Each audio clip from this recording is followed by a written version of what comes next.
professora Ana Paula Cruz, quilombola da comunidade de Santiago do Iguape, no Recôncavo da Bahia, professora da Educação Básica e doutoranda em História pela Universidade Federal Rural do Rio de Janeiro. Eu integro a rede de historiadoras e historiadores, negras e negros, responsável pela coluna Nossas Histórias, no site Guelé 10 e uma parceria também com a Acervo Coaching. Essa ação é fundamental para pensar o processo da escrita da história a partir das pesquisas desses intelectuais e, sobretudo, para pensar acerca do fortalecimento de uma educação antirracista.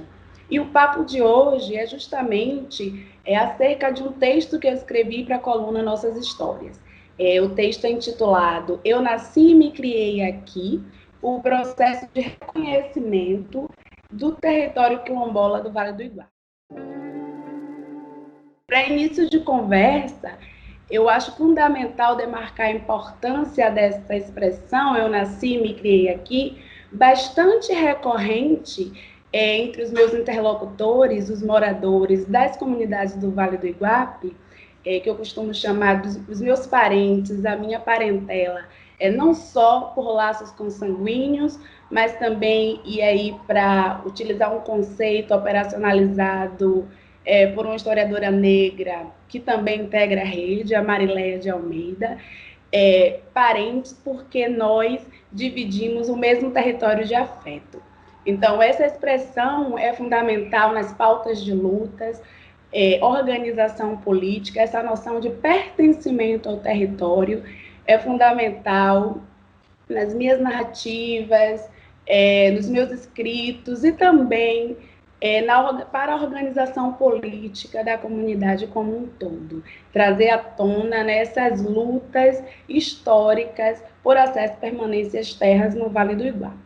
O Vale do Iguape é uma microrregião que se localiza no município de Cachoeira, no Recôncavo da Bahia, e é composto por 18 comunidades quilombolas. Essas comunidades se formaram nos espaços de engenhos da antiga freguesia de São Tiago do Iguape, do termo da comarca da Cachoeira. E aí, dialogando com o historiador Walter Fraga Filho, eu compreendo que essas comunidades elas se constituíram, se formaram numa sociedade de pós-abolição, acionando um dos sentidos de liberdade. Veja bem, o migrar no imediato pós-abolição é deixar os espaços onde viveram experiências de escravidão era um sentido de liberdade, mas o permanecer também pode ser considerado um sentido de liberdade. E aí é válido também deixar claro, salientar que no imediato pós-abolição, a opressão policial frente à população negra egressa do cativeiro contribuiu para dificultar esse trânsito, esse itinerário. Mas, para além disso, o permanecer nesses territórios por conta da possibilidade de conservação e ampliação de direitos conquistados ainda em experiência de cativeiro, foi fundamental para o processo de construção desses espaços. Permanecer por conta de laços familiares estabelecidos, de laços de solidariedade, a oportunidade de acesso à terra para a plantação, do desenvolvimento de um campesinato negro, são sentidos de liberdades acionados, foram sentidos de liberdades acionados por essa população. Foram projetos de vida pensados por essa população na sociedade do pós-abolição. A maioria dessas comunidades no Vale do Iguape ainda carregam os nomes dos antigos engenhos de açúcar da região. A principal atividade produtiva no Vale do Iguape é a pesca e a coleta de marisco. Isso se explica em parte porque essas comunidades elas estão localizadas próximo ao Lagamar do Iguape. O Lagamar do Iguape é a junção das águas do Rio Paraguaçu com as águas da Baía de Todos os Santos. Mas é importante problematizar outras questões, como o fato dessas famílias estarem inseridas em uma região marcada pela grande concentração de terras nas mãos dos herdeiros senhoriais. Esse fato é fundamental também para refletir acerca da importância de estudos que visem compreender não só o acesso à terra por parte desses sujeitos, mas também a permanência, mas também a possibilidade efetiva do desenvolvimento de um campesinato negro, a possibilidade de plantar, de colher, de construir uma autonomia a partir do trabalho com a terra. E eu compreendo que o desenvolvimento de um campesinato negro na região do Vale do Iguape, ele é um campo de disputa. Diversos períodos históricos e diversos momentos apontam para isso, para que é um campo de disputa. Quando eu analiso a década de 30, a década de 40, 1930, 1940, e eu percebo práticas comuns, práticas recorrentes de fazendeiros que dificultam esse desenvolvimento do campesinato negro, a exemplo de soltar animais nas plantações, arrancar tarefas inteiras de plantações, expulsar esses lavradores negros, que inclusive pagavam rendas. E como eu tenho acesso a essas informações? A partir da memória local, que é a minha principal fonte para que é a minha principal fonte no estudo da população negra do Vale do Iguape, mas também porque esses sujeitos, eles denunciavam essas práticas. Eles iam à justiça para denunciar essas práticas, eles denunciavam na imprensa, especialmente a imprensa comunista que estava atuando na década de 40 no Vale do Iguape. Outro momento bastante importante para pensar essa disputa, nesse campo de disputa em torno da construção de um campesinato negro na região, foi a década de 60, momento de implantação da fábrica Opalma na região. A fábrica Opalma é uma fábrica de azeite de dendê, que foi instalada na comunidade da Cutinga. Atualmente, essa comunidade é conhecida como Opalma, justamente por conta da fábrica, e a fábrica funcionou entre as décadas de 60 e as décadas de 90. A memória local aponta esse contexto da seguinte forma: onde havia terra, eles plantavam dendê. Então, um momento de tensão também em torno desse desenvolvimento de um campesinato negro na região. E foi justamente com a desagregação, com a falência, né, quando a fábrica decretou no contexto de falência no Vale do Iguape, que nesse momento que começou a se discutir na região também, entre os finais da década de 90 e início dos anos 2000, questões acerca do conceito de quilombo contemporâneo. Quais os sujeitos de direitos, por que acionar essa categoria identitária? Foi justamente dentro desse contexto de declínio da fábrica na região que começou a se discutir questões acerca da identidade quilombola no Vale do Iguape. E aí eu trago novamente para o debate a historiadora Mariléia de Almeida, que é uma referência para mim. Trago também o historiador Flávio Gomes, que também integra a rede e é referência nos estudos acerca de quilombos, mocambos e comunidades quilombolas, para pensar acerca do conceito de quilombo contemporâneo. E aí é necessário que a gente discuta sobre as múltiplas formas de acesso às terras reivindicadas por essas populações e que a gente deixe de lado um pouco a visão cristalizada de que quilombo era somente um lugar isolado de negros fugidos.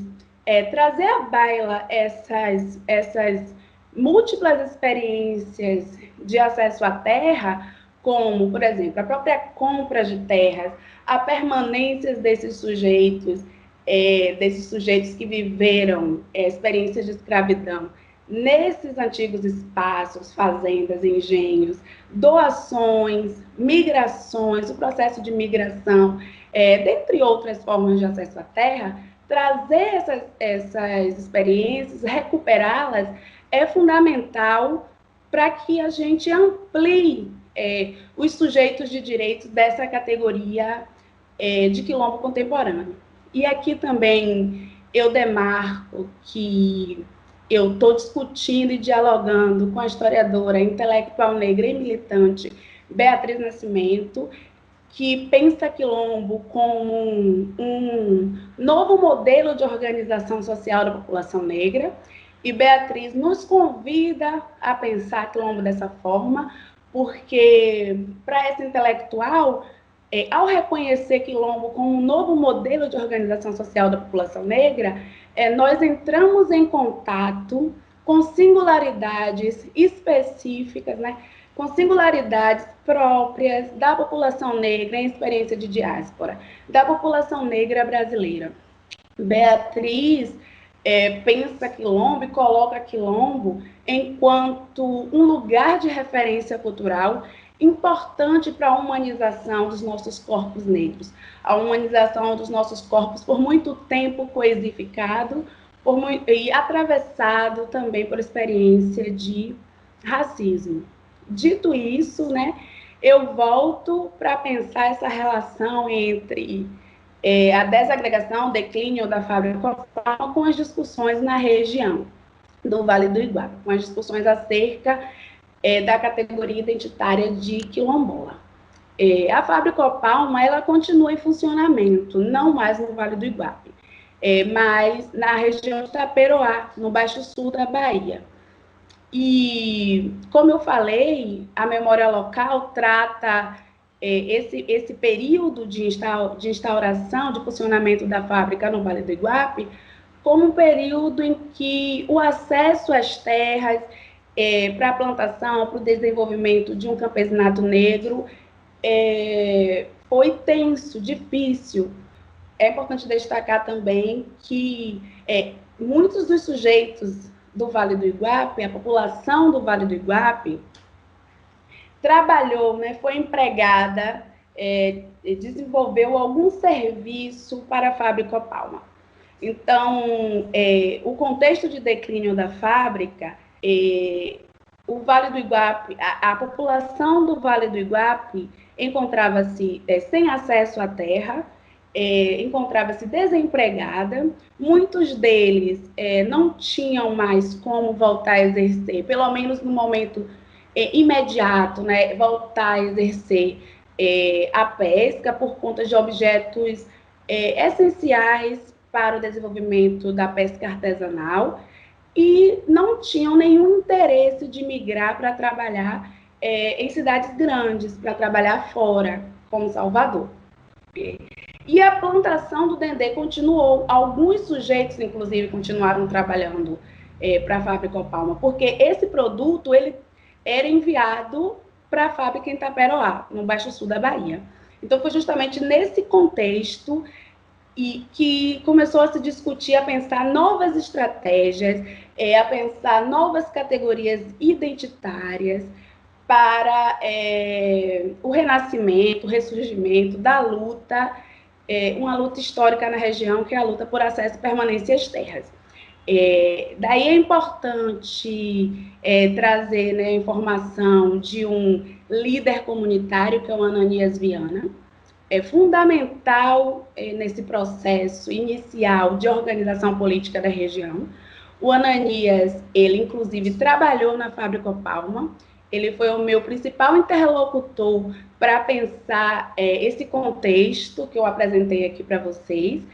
E nesse momento também, no início dos anos 2000, as discussões, né, sobre comunidades quilombolas a nível de Brasil eram pujantes. No Vale do Iguape, por exemplo, pesquisadores e pesquisadoras da UFBA, Universidade Federal da Bahia, começou a desenvolver um projeto chamado Projeto Paraguaçu. Vocês podem ter acesso ao Projeto Paraguaçu na internet, e Ananias, ele fazia esse papel de articular as discussões trazidas por esses pesquisadores e pesquisadoras junto com a população do Vale do Iguape. E como que ele fez isso? Ele fez isso a partir do trabalho com a dança, a partir do trabalho com a arte, criando um centro de cultura, o SECV, o Centro de Cultura do Vale do Iguape, e desenvolvendo o trabalho com a dança afro na região. Esse momento também existia um debate a nível nacional de que, para comprovar a ancestralidade dessa população, era necessário trabalhar com os aspectos culturais desse povo, mas eu considero que a estratégia utilizada pelas lideranças locais no Vale do Iguape demonstra também o papel das manifestações culturais nas lutas antirracistas. Então, foi através do SECV que as primeiras comunidades no Vale do Iguape foram certificadas enquanto comunidades quilombolas. O SECV que enviou o ofício à Fundação Cultural Palmares, e no ano de 2004, 5 comunidades foram certificadas enquanto comunidades quilombolas na região. A partir do movimento quilombola, eu consigo perceber que esse campesinato negro que eu trouxe em toda a minha fala, enquanto um campo de disputa, ele vem se ampliando na região. Por quê? Porque o movimento quilombola está fazendo um processo de retomada das terras, um processo de reintegração de posse. As primeiras terras ocupadas na região foram as terras do antigo Engenho Brandão, terras improdutivas do antigo Engenho Brandão, e estas foram loteadas e divididas entre núcleos familiares da região, e estes vêm trabalhando, plantando e produzindo nessas terras. É um processo de retomada que vem acontecendo a partir do fortalecimento das lideranças locais, fortalecimento das associações comunitárias, dos núcleos culturais e do movimento quilombola no geral. Então, foi dessa forma, né, dentro desse contexto e a partir dessas perspectivas, que as comunidades do Vale do Iguape, elas se organizaram, né, e acessaram uma nova categoria identitária, transformaram essa categoria identitária em pautas de lutas, para reivindicar os seus territórios, né? E como que eu percebo que os meus estudos podem contribuir para uma educação antirracista? As minhas pesquisas empíricas, pesquisas mais ao rés do chão, trazem, né, à tona modos de fazer, viver dessa população quilombola, as pautas de lutas, o processo de organização política, o cotidiano, e a partir daí é possível desnaturalizar preconceitos, desnaturalizar diferentes formas de desigualdades sociais, e eu considero que levar isso para a sala de aula é fundamental, demonstrar para esses alunos e alunas, é fundamental demonstrar para os estudantes, em especial, os estudantes negros das escolas públicas, que a despeito da crueldade que foi o sistema escravista, a despeito de como o racismo atravessa os nossos corpos, a população negra, ela cria formas e alternativas de insurgência. É importante apresentar esses projetos de vida, essas novas formas de organização social da população negra. Eu acho que dessa forma a gente contribui para uma educação antirracista. E aproveitando o gancho, né, para finalizar, eu gostaria de, nesse contexto mesmo de alternativas a insurgências, eu gostaria de citar um trecho do poema Maio, de José Carlos Limeira, quando ele diz que, por menos que conte a história, eu não te esqueço, meu povo. Se Palmares não existe mais, faremos Palmares de novo. Então, a despeito de todo o ataque às populações quilombolas, a demarcação dos territórios dessa população, nós seguimos firmes e combativos e organizando novas formas de sociedade para a população negra.